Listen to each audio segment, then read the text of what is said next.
చెప్తాం.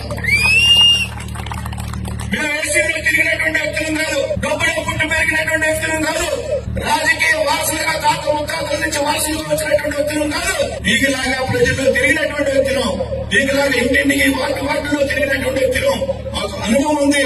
ప్రజల సమస్యలు తెలుసుకోవాలనేటువంటి ఆసక్తి ఉండేది. వాటిని పరిష్కరించేటువంటి విషయంలో ముందు ఉంటామనేటువంటి విషయాన్ని మేము ముందు ఉంచుతూ ఉన్నాం.